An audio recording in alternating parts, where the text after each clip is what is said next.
The alley by the Nile is already boiling before sunrise. The rumors spreading faster than the heat. Short rations, weaker beer. A scribe presses a reed pen, counting jars while voices rise. A cat slips through incense smoke, and someone hisses that the foreman's sealing wax looks fresh. A jar thumps. The crowd leans in, and one detail will upend what you think you know. This isn't a desert of tombs. It's a loud, inventive city learning how to feed, clean, and calm itself. Tonight, we'll break the myths. Beer as wages, odor management, pet baboons, inked bodies, and letters to the dead, and counterfeit everything. To understand the noise, you start with rations. Egypt didn't run on pyramid magic. It ran on a bread and beer economy, a daily ledger scratched into potsherds and plaster. Workers were paid in loaves and jars, not coins, because calories, clean liquid, and predictability kept the city moving. Beer grades mattered. Stronger for harder tasks, lighter for children, and light duty, most of it cloudy, nutritious, and safer than raw river water.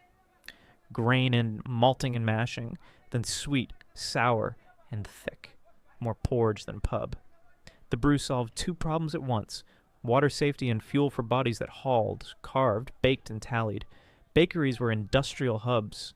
Think long benches, sourdough starters passed like heirlooms, communal ovens hot enough to singe eyebrows, and a line of carriers rotating baskets to state silos.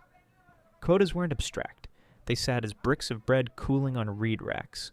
One crack in supply, and your street heard it before any to decree. But the city had another constant stink and sound. People burned incense not just for gods, but to edit the air.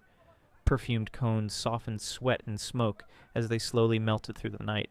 Natron, chalky, salty, scrubbed floors, bodies, and pots, cutting grease and masking fish and tannery odors.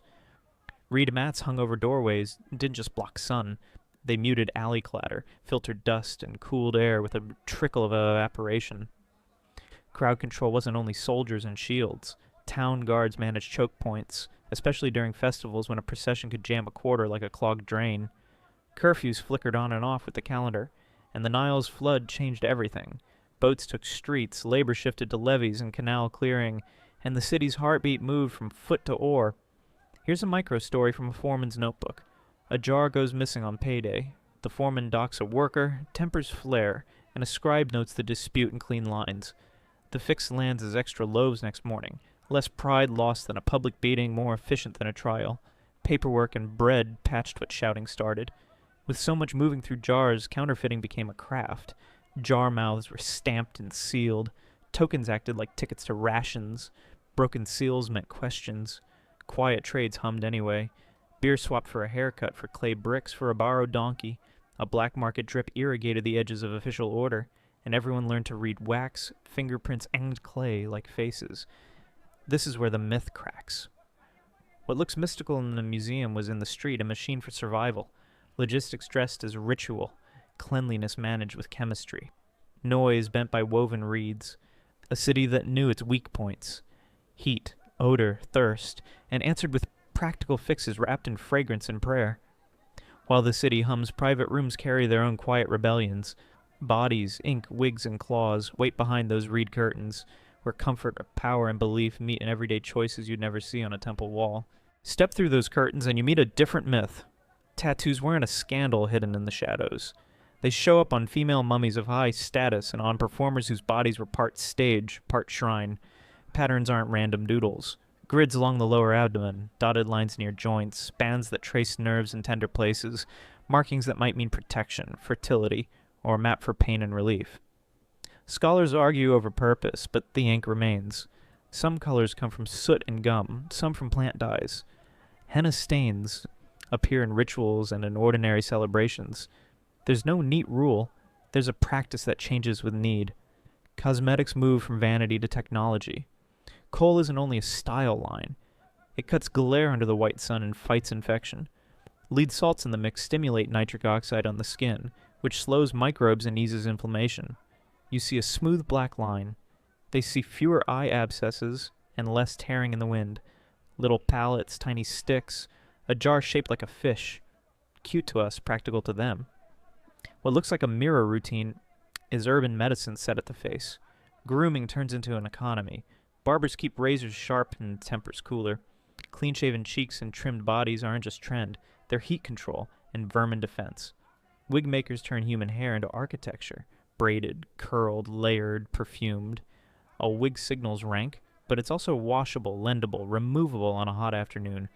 Underneath a shaved scalp means fewer lice and easier bathing with natron and water scooped from a cool jar. Pets break their own boundaries.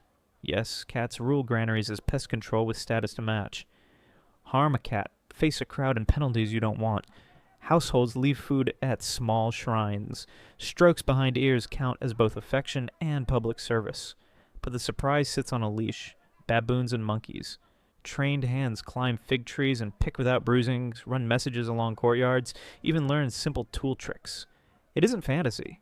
It's labor with risks. Bites happen. A neighborhood learns which animals are steady and which get reassigned. Listen to a small file from a temple house. A clerk notes that the priest baboon swiped figs from a neighbor's drying mat. The neighbor brings 2 witnesses. The steward calculates loss as a basket half full. The fine lands in barley, not blows. The animal moves to a different handler. Closer supervision, shorter lead. Nobody wastes a trained asset if paperwork can steer behavior. Medicine threads, ritual, and repair. Copper blades open abscesses. Splints hold a broken forearm straight. Honey settles on wounds as a sticky shield that starves bacteria. All of that sits beside amulets, incantations, and a healer who knows the right words for the god of the moment. You may want a clean split between magic and science. They didn't. They wanted what worked. A charm at the neck and a poultice on the ankle walk home together, and then the body as canvas returns. A dancer's hip carries dots that line up with muscle strain. A midwife bears patterns near the abdomen that might signal protection in labor, or mark someone who knows where pain travels.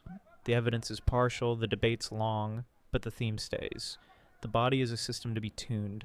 Ink to remember, oil to soften, wig to cool, coal to defend, pet to serve, ritual to reinforce.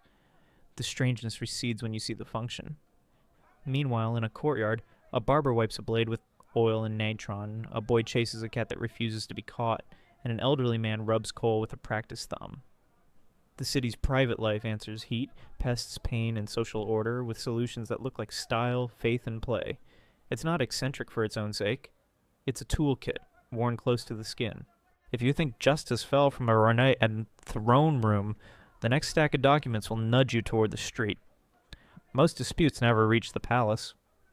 Local courts sat in doorways and offices with village elders and scribes guiding talk toward terms everyone could live with. The pharaoh's name framed authority, but decisions traveled in ink lines that ordinary hands could trace and obey. The paper trail stretches across lives. Complaint letters scold lazy neighbors, accuse overseers of skimming rations, and ask for back pay when deliveries fail. Property contracts map walls and doorways so clearly you could rebuild rooms from the words. Divorce agreements divide goods, children, and future obligations. Women sign, own, sue, and win, not as equals in all things, but with recognized property rights and standing that surprise modern stereotypes. The pen, carved from a reed, sets boundaries that soldiers don't have to enforce. Fraud demands its own choreography. Forged ration slips circulate when grain runs thin. Overseers pinch a little from each jar, counting on foggy memories at month's end. Punishments are recorded with the same cool clarity as recipes. Whippings counted, days of labor assigned, names of witnesses listed. Scribes aren't neutral. They're referees with archives. A signature at the bottom means the neighborhood will back the outcome, and then belief enters. Not as decoration, but as a lever. Families write to the dead. A letter on a bowl or a scrap asks a mother to heal a child, a brother to soften a judge, a husband to stop a neighbor's theft. Tombs become community inboxes, quiet places where a problem can be catered or aired to someone whose social power hasn't ended, just shifted. Offerings of beer or bread seal the request. Nobody thinks a ghost files an affidavit. They think the world runs on relationships. And death extends, not breaks, those ties. Oracles offer yes or no when a court needs cover. A statue in procession pauses, nods, or sways. Priests translate motion into verdict. It sounds opaque, but in practice it's useful. When evidence is thin, or politics thick, the god's answer lets both sides accept an outcome without blaming a neighbor. Administration borrows sanctity to keep their tempers cool. There's a darker commerce in later periods, recycled burials, rewrapped remains, relics and amulets traded in markets that serve both belief and profit. Some mummies are stripped for resins, some coffins relettered, some charms sold with stories that stretch truth.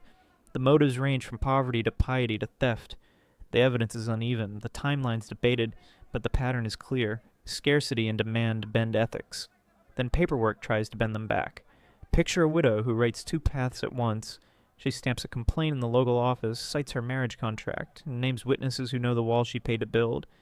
That evening she leaves a bold datum and a note at her husband's tomb, asking for fairness.